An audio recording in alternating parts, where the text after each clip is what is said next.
Hermanos, una vez más tenemos la oportunidad de escudriñar la palabra de nuestro Dios y a través de este mensaje vamos a recordar, hacer una reseña de el acontecimiento al pueblo de Dios que en un tiempo de aflicción se veía al pueblo en sufrimiento.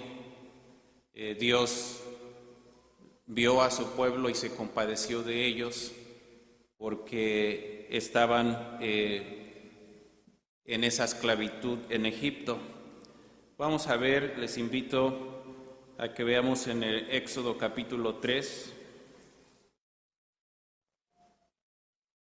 Vamos a leer los versículos 7 y 8.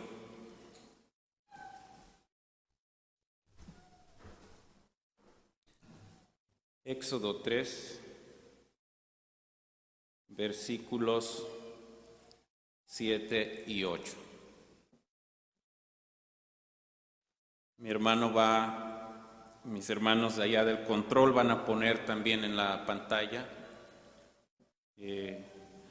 la imagen, el título de este tema que lleva por nombre Egipto atrás, adelante el reino. Vamos a leer juntos Éxodo 3, versículos 7 y 8, y dice así la palabra de nuestro Dios.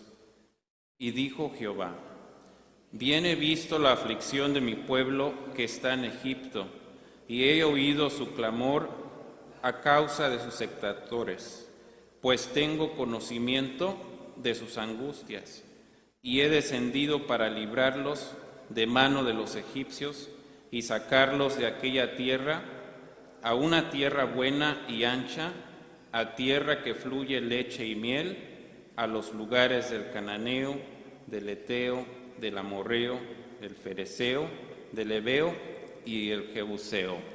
Amén. Ocupen sus lugares, por favor, hermanos. Gracias. ¿Me pueden decir si pueden ver ya la imagen?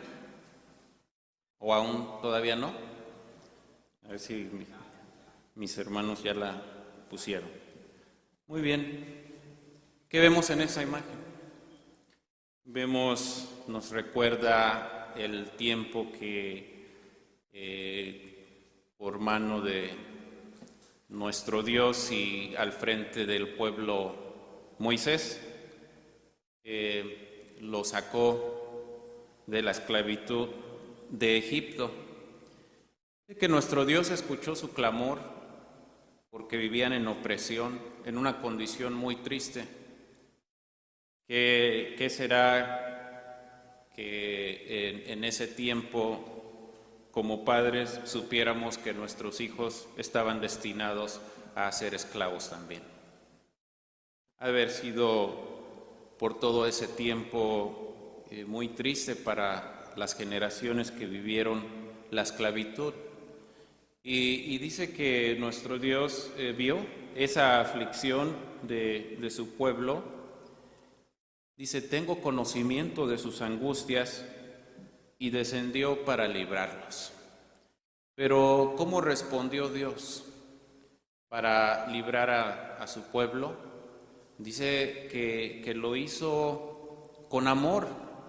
Respondió a ese clamor de una manera mostrándoles el amor y el poder que Él tenía para sacarlos. Y vamos a ver en Deuteronomio capítulo 26, donde nos relata precisamente esas palabras, el versículo 8.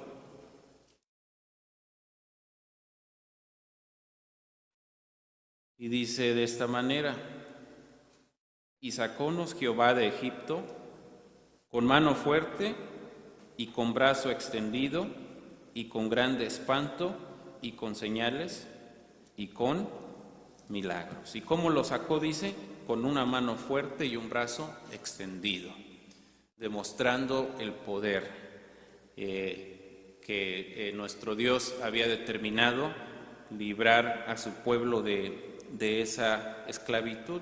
¿Cómo ha de haber salido el pueblo, hermanos, cuando se les anuncia que finalmente Faraón los deja salir? ¿Creen que salieron con alegría? Cantando, glorificando a Dios. Yo me imagino que así fue.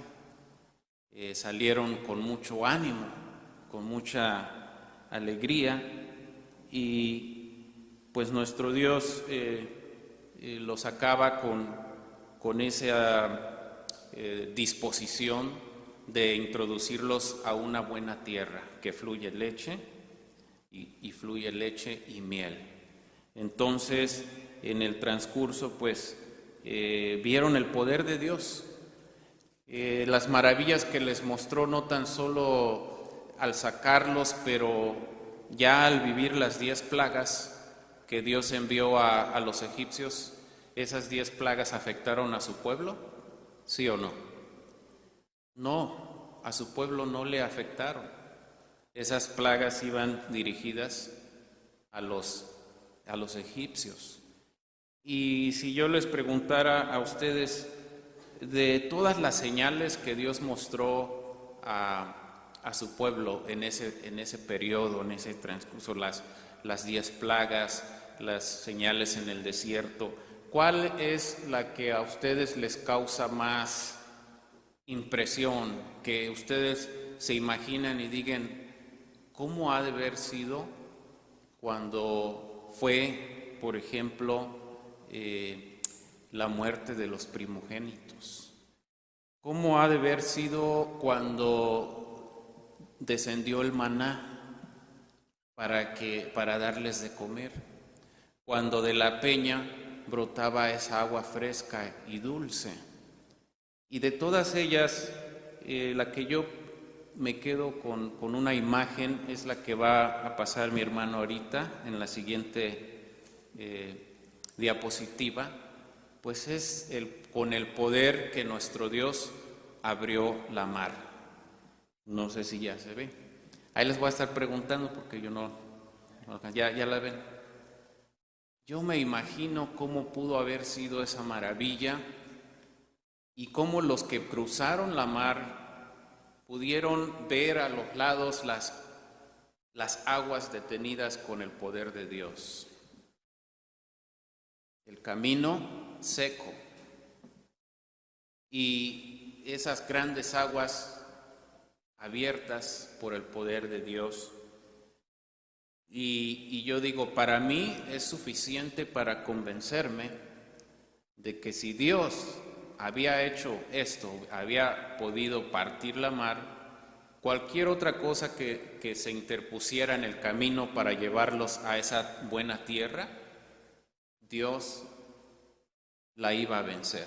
Para mí eso hubiera sido suficiente, pero no fue así para el pueblo que salió de Egipto, porque vieron las maravillas, pero no se convencieron del poder de nuestro Dios.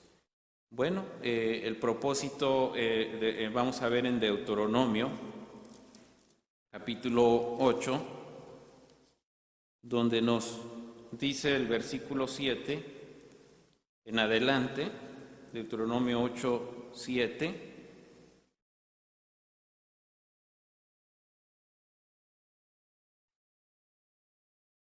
Vamos a ver los versículos, Deuteronomio 8, de los versículos 7 en adelante. Porque Jehová tu Dios te introduce a la buena tierra, tierra de arroyos, de aguas, de fuentes, de abismos que brotan por vegas y montes, tierra de trigo y cebada, y de vides e higueras y granados, tierra de olivas, tierra de aceite y de miel, tierra en la cual no comerás el pan con escasez, no te faltará nada en ella, tierra que sus piedras son hierro, y de sus montes cortarás metal, y comerás y te hartarás, y bendecirás a Jehová tu Dios por la buena tierra que te habrá dado. Solamente una cosa, Guárdate que no te olvides de Jehová tu Dios para no observar sus mandamientos y sus derechos y sus estatutos que yo te ordeno hoy. ¿Qué había en esa tierra que fluye leche y miel? Todo lo necesario para subsistir. De las montañas vas a cortar hierro, metales de precio, hay agua en abundancia, hay fruto en abundancia y no ha de faltar el alimento. Solamente dice, no te olvides y guarda mis mandamientos. Entonces, pues ese era el propósito de introducirlos a esa buena tierra. Pero resulta que ese ánimo con el que el pueblo salió de Egipto, tan pronto se mostraron las pruebas y los obstáculos, ese ánimo se fue para abajo. ¿Y dónde estaba la fe? ¿Y dónde estaba pues esa esperanza que ellos tenían en Dios cuando en las pruebas no podían soportarlas? Entonces, de quienes salieron, como ya nosotros hemos visto en otras ocasiones, más de 600,000 adultos, sin contar ancianos, niños, únicamente 2 pudieron llegar a ser introducidos en esa tierra que fluye leche y miel. ¿Y qué pasó con los demás? Quedaron postrados en el desierto. Y la pregunta es, ¿por qué? ¿Qué pasó con ese ánimo de ese pueblo?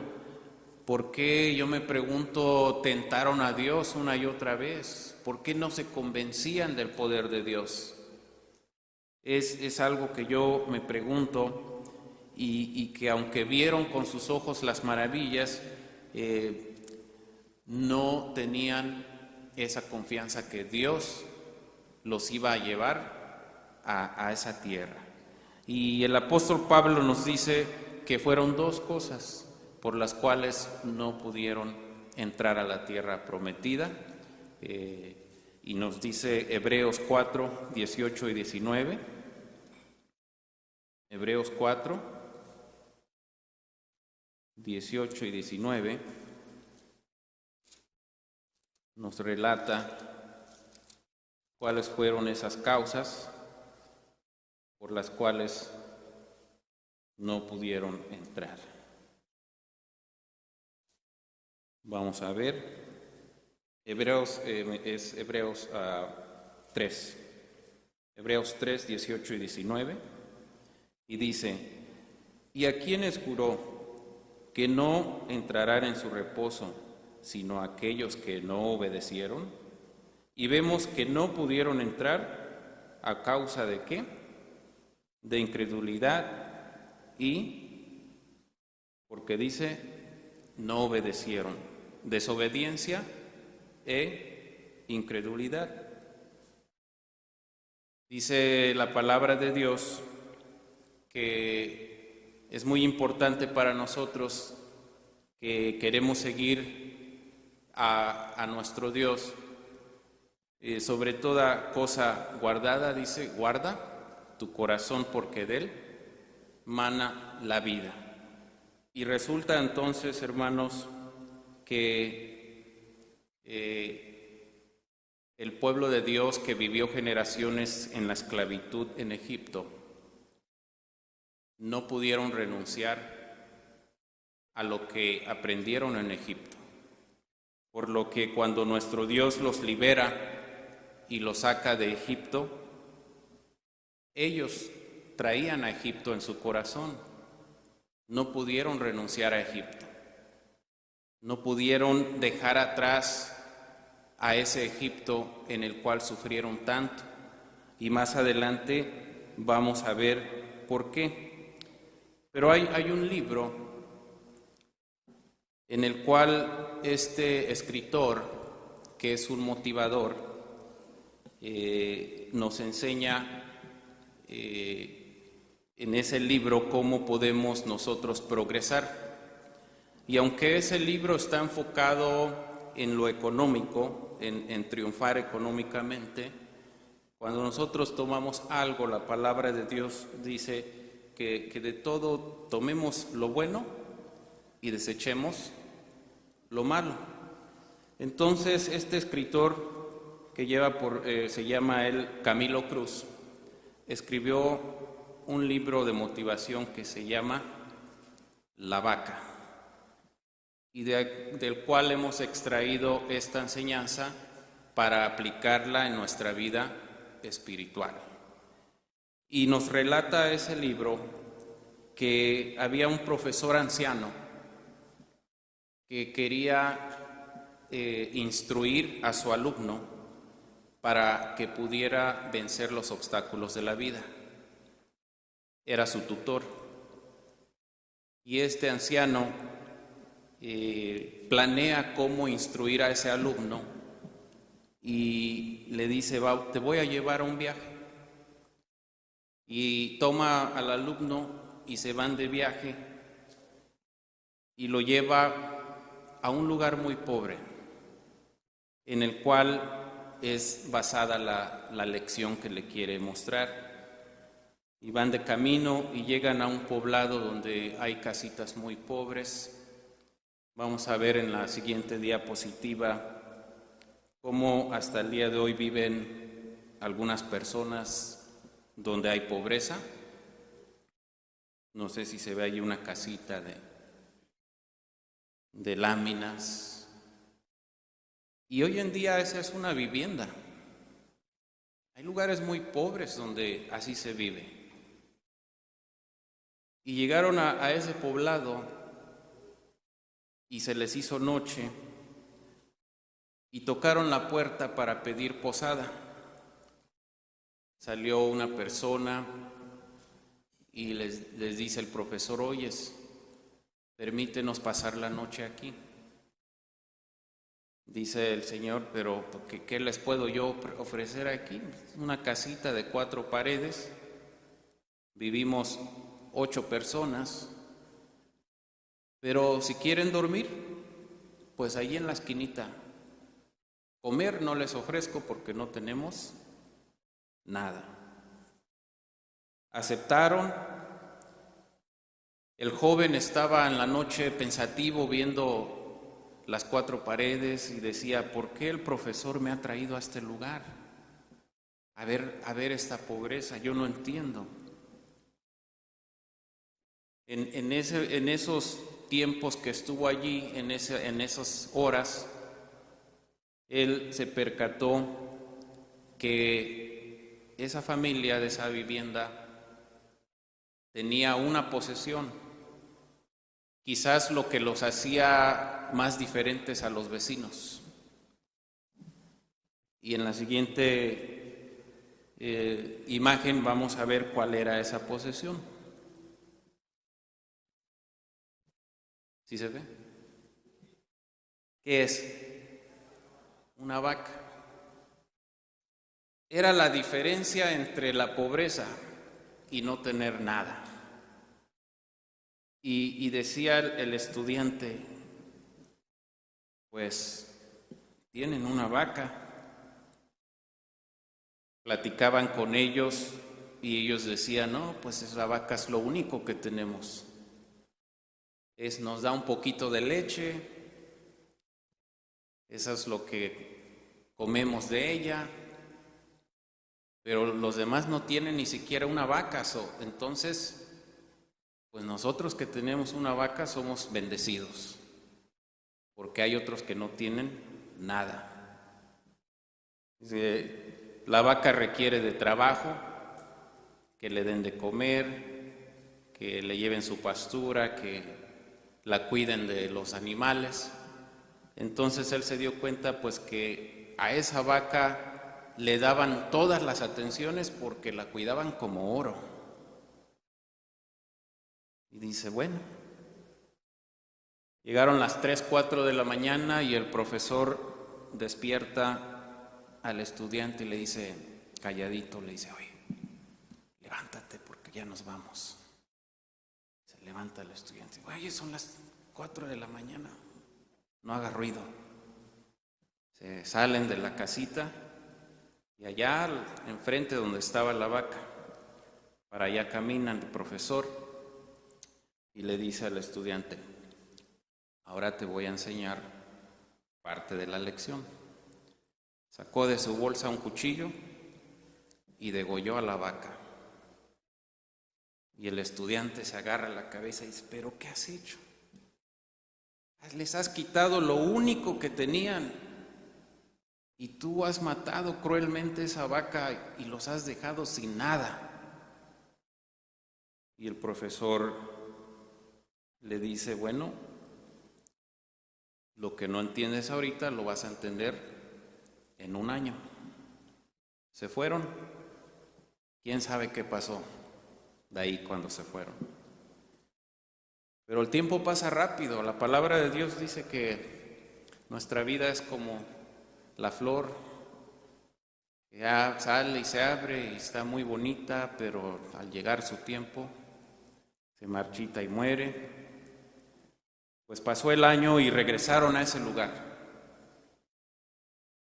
y buscaban la casa de ese señor que los había recibido y no la encontraban. Decía el estudiante: yo estoy seguro que aquí estaba esa casa. No, de seguro la vendieron porque pues ya cuando no tenían la vaca, pues se han de haber ido de aquí. Ya de haber pasado. Pero dice: yo siento que aquí es, aunque esta casa ya no se ve igual, yo siento que allí es. Tocaron la puerta y salió el mismo señor. Lo vio el joven y: oiga, le dice el profesor: ¿ustedes se acuerdan de nosotros? Hace un año venimos para acá, ustedes nos dieron posada. Dice el señor: sí, me acuerdo, pásenme. Entró a la casa, se veía diferente, se veía limpio, había comida en la mesa. Y dice el joven: ¿qué pasó aquí? Le preguntaron al señor: oiga, señor, está diferente, ¿qué ha pasado? Vemos que han prosperado. Siéntense, les voy a platicar. Dice: cuando ustedes vinieron, alguno envidioso de por aquí mató a mi vaca. No sé quién fue, dice, pero estuvimos unos días sin saber qué hacer, desilusionados, porque esa vaca era lo único que teníamos. Pero después de pasar días dijimos: si seguimos así vamos a morir. Pues decidimos comprar semillas y sembrarlas allá en el terreno donde estaba la vaca, porque al fin todo eso pues era abono. Sembramos hortalizas. Vamos a poner la siguiente proyección, mi hermano. Y muy bonito. Sembraron verduras, hortalizas para comer, porque pues eso nada más requiere de agua y de abono que ya tenían, porque el estiércol de las vacas pues es abono. Y como vieron buen resultado, dice, pues comenzamos a sembrar más para vender. Nos fuimos al mercado y la gente nos compraba. Así que ahora vean el patio, vean, todo eso está lleno de hortalizas, porque ahora nosotros nos dedicamos a sembrar y a vender hortalizas. Y ahora tenemos para comer. Le dice el profesor al estudiante: ¿tú crees que ellos estarían ahorita igual si yo no hubiera matado la vaca? ¿Ustedes qué piensan? Entonces, vamos a ver la enseñanza respecto a eso. Y lo que quiere decir es que ellos vivían conformes a lo que tenían. Esa vaca para ellos era todo y se acostumbraron a vivir de esa manera. Esa vaca le daban todas sus atenciones a cambio de la leche que recibían. Esa vaca impedía que ellos pensaran en otras cosas para sobrevivir, por lo que entonces esa vaca fue su obstáculo para ellos.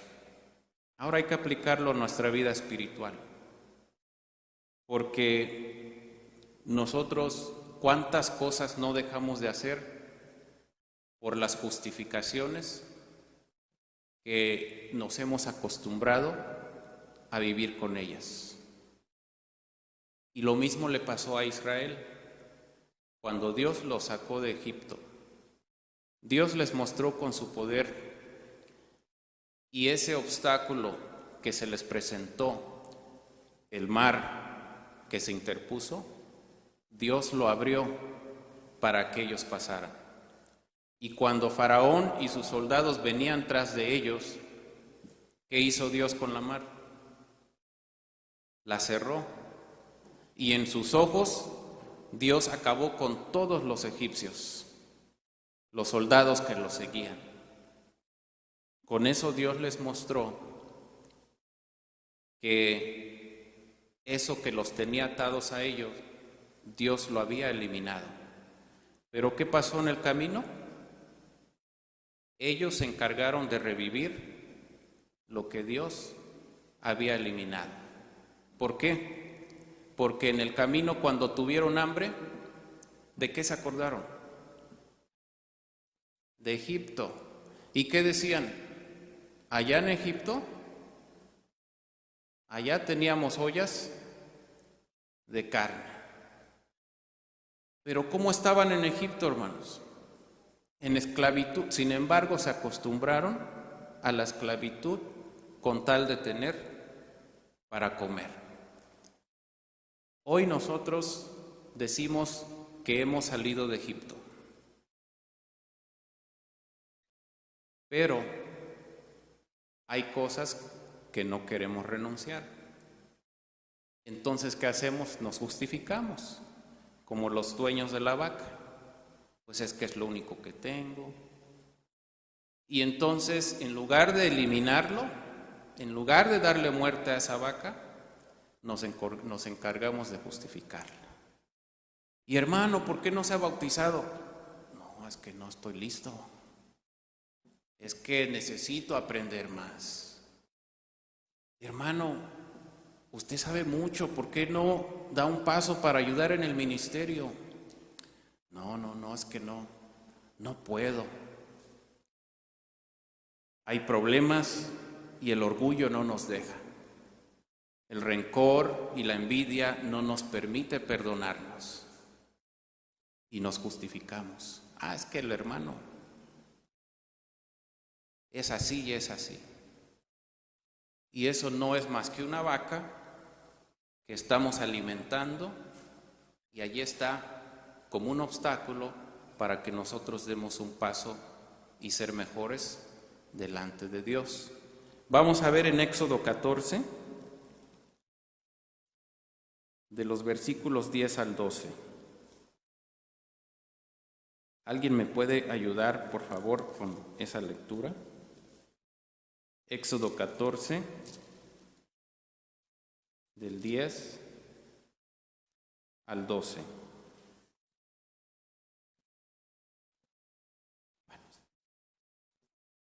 Dice, y cuando Faraón se hubo acercado, los hijos de Israel alzaron sus ojos, y he aquí los egipcios que venían tras ellos, por lo que temieron en gran manera, y clamaron los hijos de Israel a Jehová. Y dijeron a Moisés, ¿no había sepulcros en Egipto que nos has sacado para que muramos en el desierto? ¿Por qué lo has hecho así con nosotros, que nos has sacado de Egipto? Amén. Amén. ¿A dónde había quedado Egipto, hermanos? Atrás. Y Dios les había prometido introducirlos a una tierra que fluye leche y miel. Pero cuando aquí tuvieron ese obstáculo, ¿qué dijeron? Dice, ¿por qué ¿Por qué nos ha traído Dios para morir aquí? Mejor nos hubiéramos quedado ¿dónde? Allá en Egipto.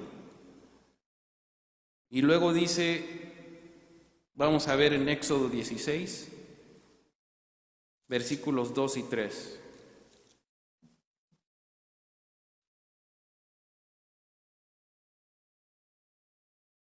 Y toda la congregación de los hijos de Israel murmuró contra Moisés y Aarón en el desierto.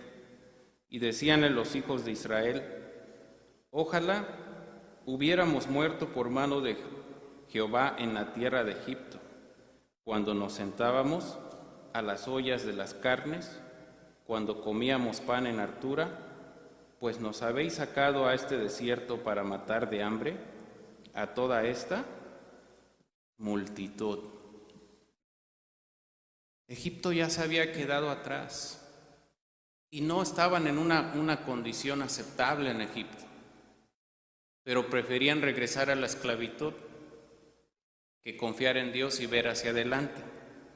Entonces Dios mató la vaca en frente de ellos, pero ellos se encargaban de revivirla una y otra vez, porque Egipto quedó atrás, pero ellos lo trajeron en su corazón y se encargaron de revivirlo una y otra vez. Vamos a ver Éxodo 14.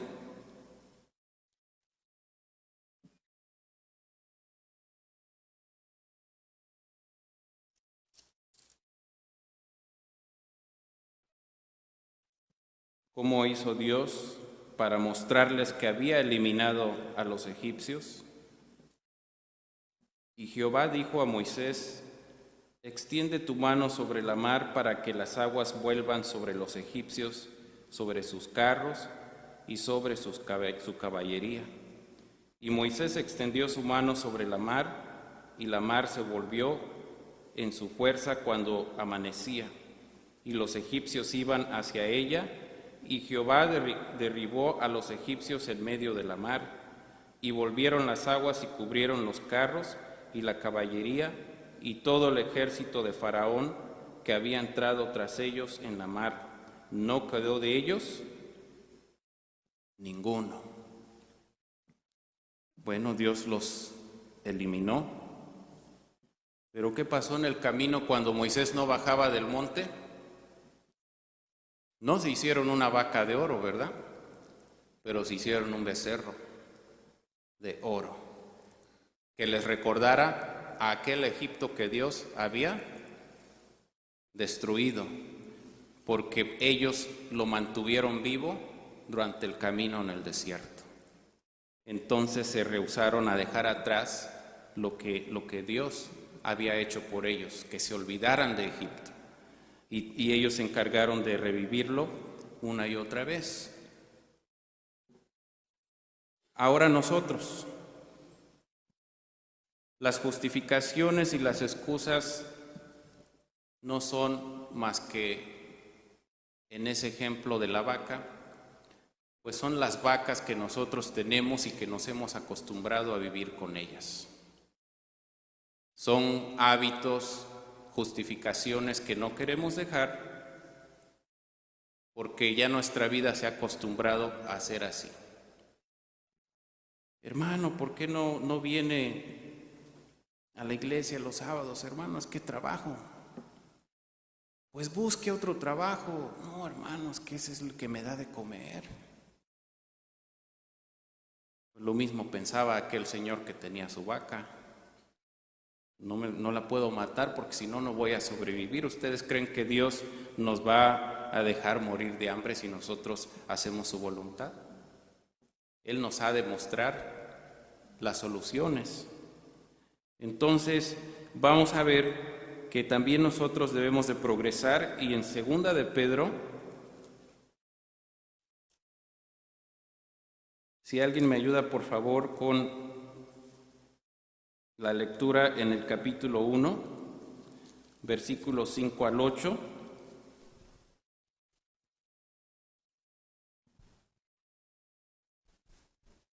Primera de Pedro 1, 5 al 8. Segunda. Segunda de Pedro 1, 5 al 8. Segunda de Pedro, al 5 al 8. Dice así: y este es el mensaje que oímos de él y os anunciamos, que Dios es luz y en él no hay ningunas tinieblas. Si nosotros dijéremos que tenemos comunión con él y andamos en tinieblas, mentimos y no hacemos la verdad. Mas si andamos en luz, como él está en luz, tenemos comunión entre nosotros, y la sangre de Jesucristo, su Hijo, nos limpia de todo pecado. Si dijéremos que no tenemos pecado, nos engañamos a nosotros mismos, y no hay verdad en nosotros. Amén. Dice, hermanos, ¿cuál le dije, hermana, que leyera? Segunda de Pedro. Dice, es el capítulo 1, por eso. Le di el capítulo incorrecto. Segunda de Pedro 1, del 5 al 8. Dice, si le da lectura, por favor, hermana. Claro que sí. Vosotros también, poniendo toda diligencia por esto mismo, mostrar en vuestra fe virtud, y en la virtud ciencia, y en la ciencia templanza, y en la templanza paciencia, y en la paciencia temor de Dios, y en el temor de Dios amor fraternal, y en el amor fraternal caridad. Porque si en vosotros hay estas cosas y abundan, no os dejarán estar ociosos, ni estériles en el conocimiento de nuestro Señor Jesucristo. Amén. Amén. Ahí está. Era el capítulo primero, del 5 al 8. Aquí nos muestra entonces, hermanos, que cuando nosotros nos acercamos a la iglesia, dice que debemos de poner toda diligencia para que en nuestro caminar haya un crecimiento. Dice, con toda diligencia debemos demostrar fe, virtud, ciencia, templanza, paciencia, en la paciencia temor de Dios y en el temor de Dios amor fraternal. Y el amor, dice, fraternal, caridad. Vamos a ver la siguiente diapositiva.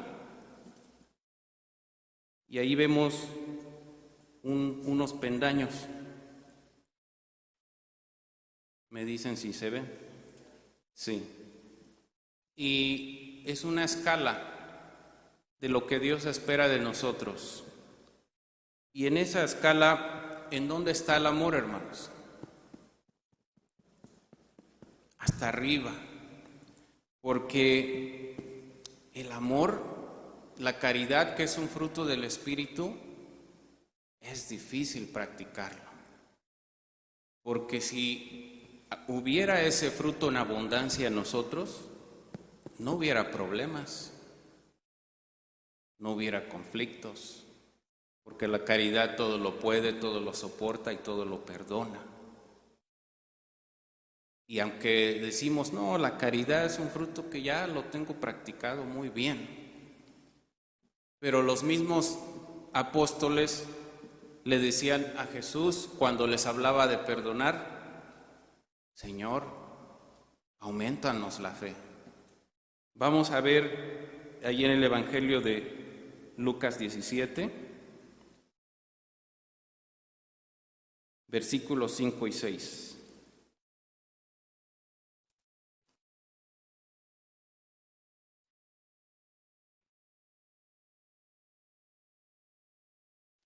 En este relato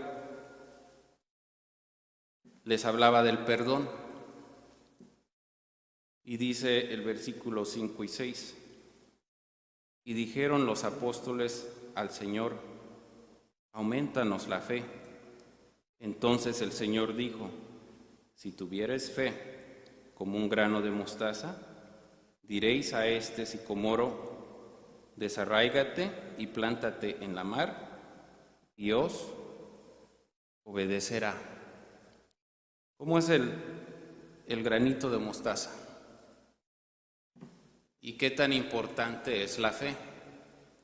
En la siguiente diapositiva vamos a ver un granito de mostaza.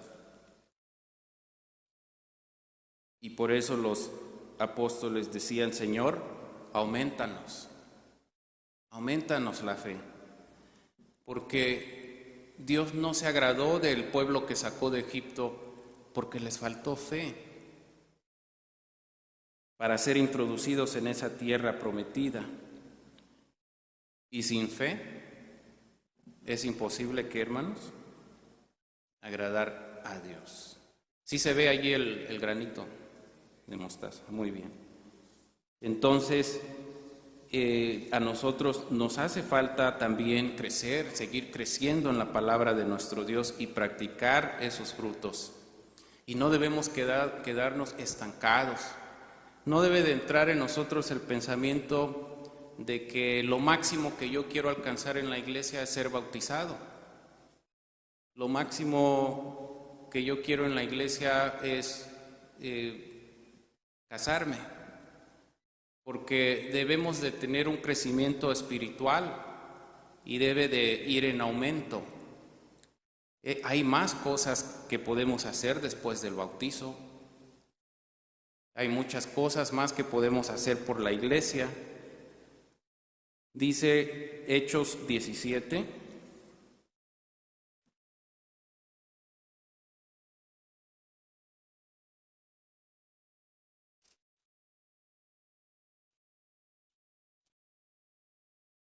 Vamos a ver Hechos 17, 28.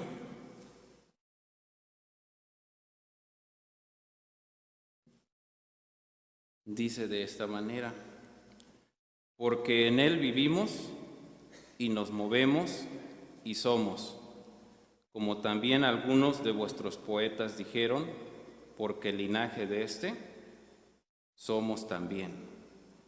¿Cómo debe de ser nuestra vida ahora que conocemos a Cristo? Dice que debe de girar nuestra vida en torno a la iglesia, en torno a Cristo, en torno a Dios.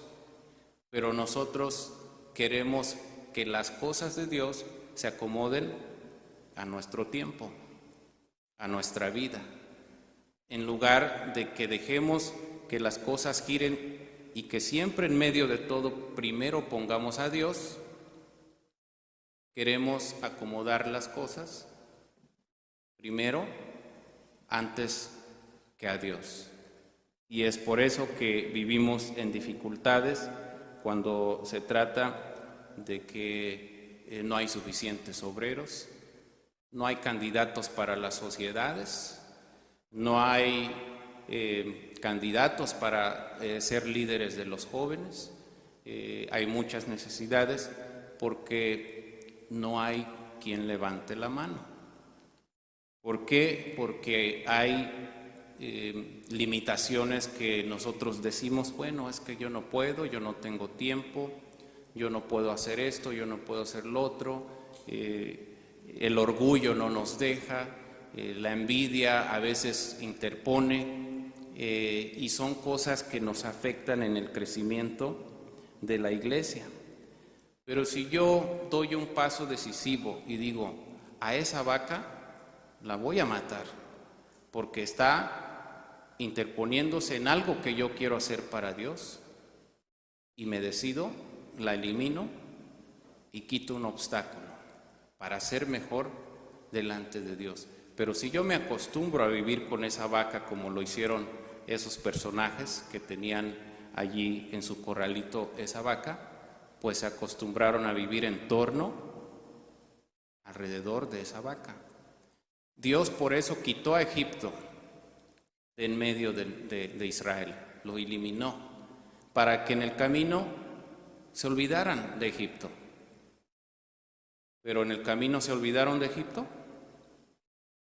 Ahora nosotros estamos espiritualmente saliendo de Egipto, y adelante de nosotros está el reino de Dios, y allá está esperándonos, y Dios quiere que lleguemos y nos promete que vamos a llegar, pero debemos de tener cuidado de no revivir las cosas del mundo, lo que antes éramos, lo que allí está enfrente de nosotros, las tentaciones.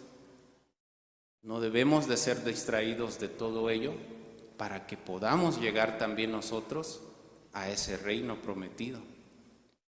Pero si nosotros no renunciamos al mundo y sus concupiscencias, si no renunciamos a eso, el que se considera amigo del mundo es enemigo de Dios.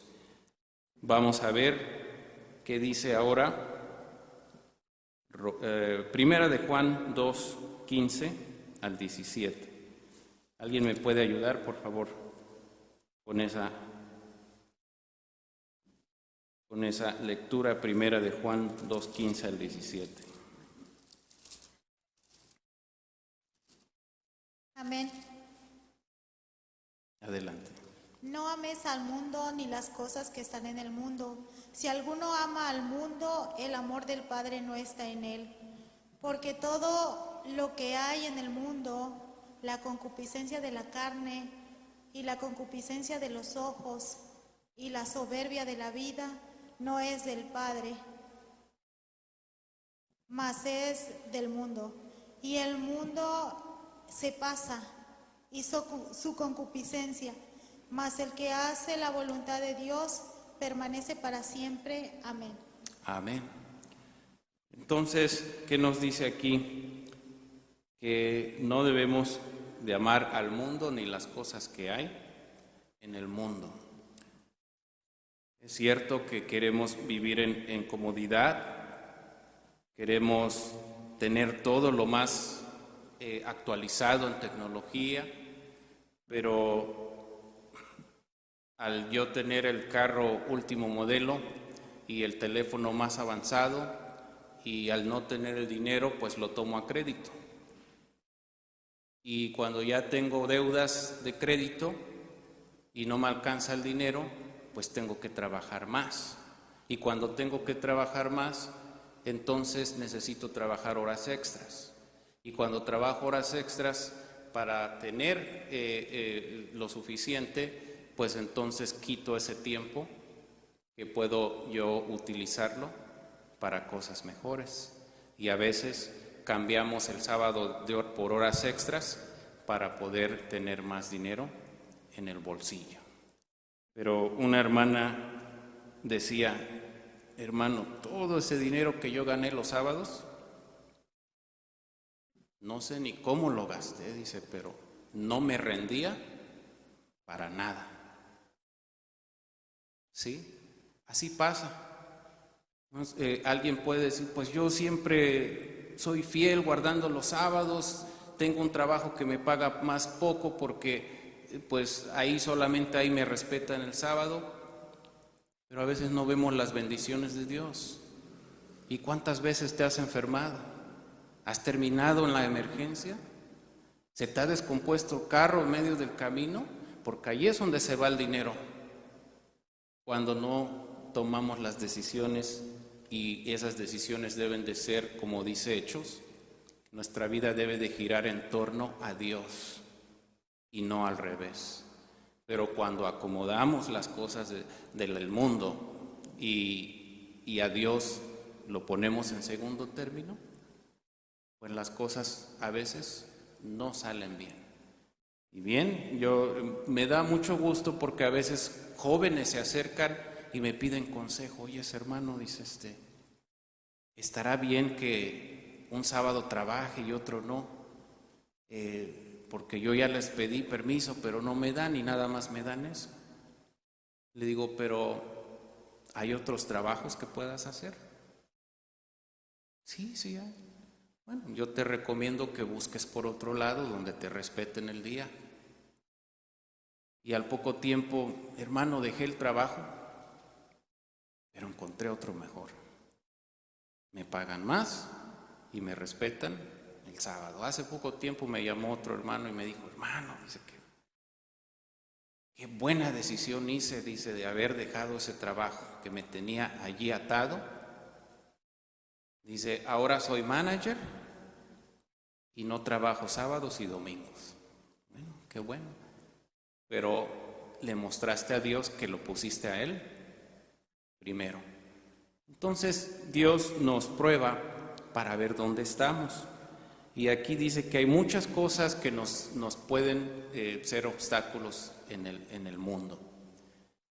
Y yo creo que aquí entre ustedes hay muchos que pueden darle más a la iglesia y que necesitan dar ese paso decisivo para decir, ¿sabes qué?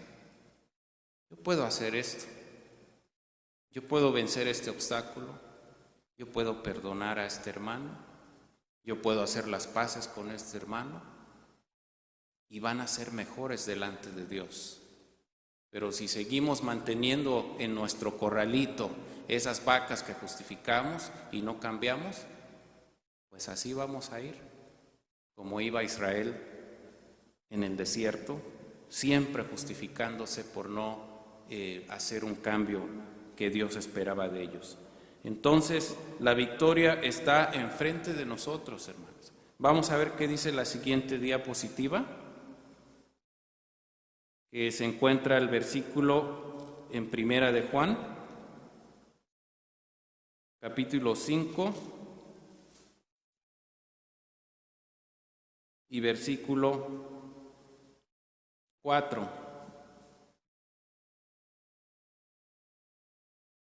Dice de esta manera: porque todo aquello que es nacido de Dios vence al mundo, y esta es la victoria que vence al mundo. ¿Qué vence al mundo, hermanos? Nuestra fe.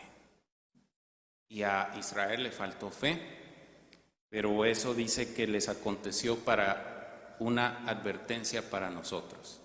Dios nos ha llamado para introducirnos a esa promesa y ser parte del reino de Cristo. Allí está esperándonos. Hemos salido de Egipto, que es el mundo, pero no hemos llegado todavía al reino, y ese camino es peligroso. Tengamos cuidado de no tener justificaciones que impiden que seamos mejores delante de nuestro Dios, y primeramente Dios, llegaremos a reinar con Cristo. Yo les pregunto a ustedes, ¿han pensado si hay un obstáculo, si hay una vaquita por ahí que están decididos a matar? Pero tiene que ser así como le hizo aquel anciano, aquel maestro. La tienen que matar por completo. Si sí están decididos a cambiar algo, pues llévenlo en su mente y Dios nos va a ayudar. Cuando yo leí este libro, identifiqué varias cosas, pero tengo que comenzar por una. Y dije, por aquí tengo una vaca muy gorda, a esa le voy a dar cuchillo primero. Hermanos, ¿cuál es ese obstáculo que no les permite crecer o ser mejores delante de Dios? Es la oportunidad de eliminarlo uno por uno para ser mejor delante de nuestro Dios y podamos llegar a triunfar, porque adelante de nosotros está el reino de Cristo. Que el Señor les bendiga. Paz a vosotros.